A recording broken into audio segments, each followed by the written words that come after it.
Hi, this is Trish Agel Roberts, and today is the first episode of my vlog, Thoughts on Everything. So it's meant to be a companion to my traditional blog, which you can find on my website, honeybutterflies.com/blog. That's honeybutterflyz.com/blog. And just know I am sitting on my patio. So this is like my studio. So if you hear any weird sounds from my neighbors or the parking lot, we're gonna just have to try to work through it. But I have over 40 blogs, and I'm gonna just kind of talk about them in different episodes.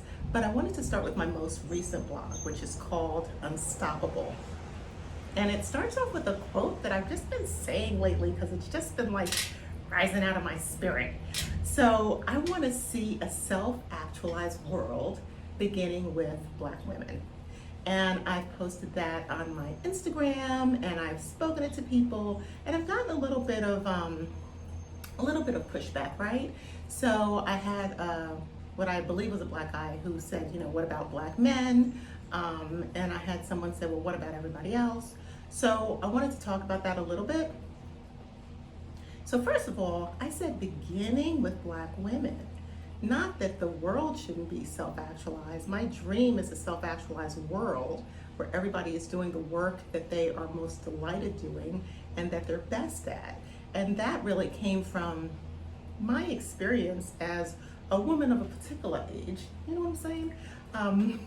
Who was encouraged to, get the degrees and get the corporate jobs and do all of these things. And I spent lots of years wearing the corporate uniform and speaking the corporate language, and then coming home and changing into kind of more of myself. When I wrote my first book, or published my first book 5 years ago, it was under a different last name. It wasn't Roberts, which is my family name. It was just Trish Agel. And part of that was also kind of creating this mask to separate me from my work. So it's not that I don't want a whole world that's self-actualized.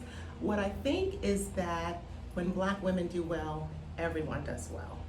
So there's a quote that Zora Neale Hurston is really well known for. She says that the Black woman is the mule of the world, right? So it's almost like if there were a caste system, which there essentially is, Black women are pretty much at the bottom of the caste system. So when you raise from the bottom, I like to think of it as like a fountain approach instead of a trickle down approach. When you lift the bottom, everybody's gonna do well. Because when I'm doing well, Black men are doing well, Black children are doing well, white women are getting like woke and they're doing even more well. White men might be developing compassion and understanding in a new way. So, and then we know that all minorities benefit when Black people benefit in general. So I love that quote. I'm going to keep repeating it. I would like to see a self-actualized world beginning with Black women. And the reason the blog is called Unstoppable is because when the oppressed are doing well, we are all unstoppable. Now, in the blog, I talked about a few ways to move towards self-actualization, that just anybody can use for themselves. So one of them was to start a journal and to write in it the activities throughout your day that make you smile the most, right? So you don't have to think about being happy or not being happy or your feelings. Just kind of take note of when you were smiling and when you weren't smiling, and that'll give you an idea of the things that bring you joy so that you can incorporate more of that into your life. Another component that was in the blog as far as things that you can do for yourself is thinking back to childhood. I find that worked really well for me, and I think for a lot of people. We get so many messages over the years on what we can be and what we can't be, and it comes from society and from our parents and all of these different places. So when you think back to your childhood, it's kind of when you're in your purest form and you remember the things that you really loved. Like for me, when I think back to my childhood, I really, really remember loving thunderstorms and loving this big tree, and loving running in the grass. Like I just really remember loving nature. And as I got older, one of the things I've been able to do is reconnect with nature, going hiking and trail running, yoga in the park, whatever it is, just to be able to be in that type of environment. It brings me a lot of joy. So think back to your childhood. What did you really love as a child?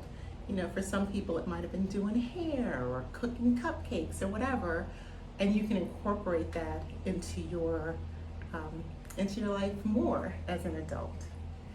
And the other item that I had put here for ways to increase self-actualization in your life was to create more stillness.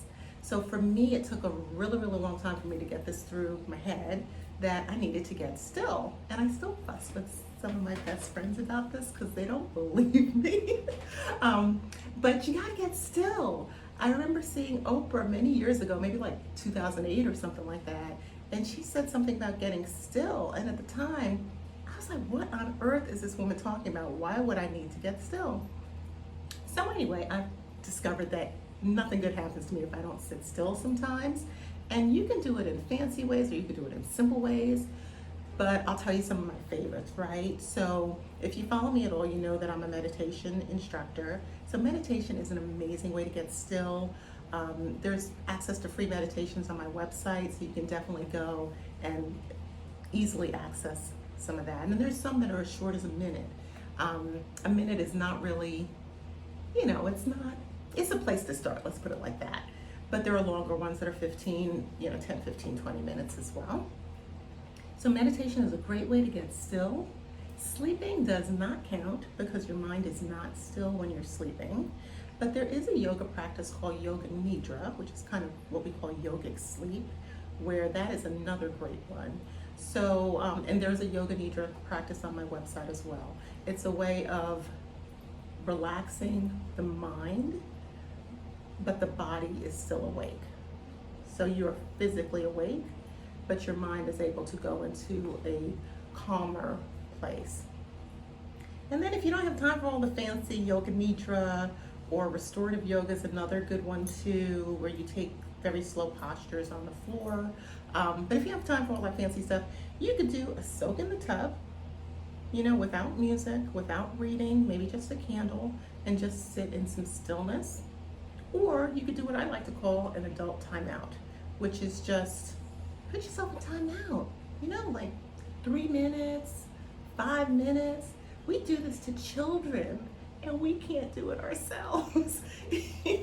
So try an adult timeout. So I think from those 3 places of stillness, of identifying things that you enjoy, whether it's journaling through the day, remembering things from your childhood, or the stillness practice, that you can really start to identify ways to bring your joy and fulfillment to another level. And I hope you found that helpful. When we do these things, we are unstoppable. And look out for more episodes from me. Enjoy the rest of your day.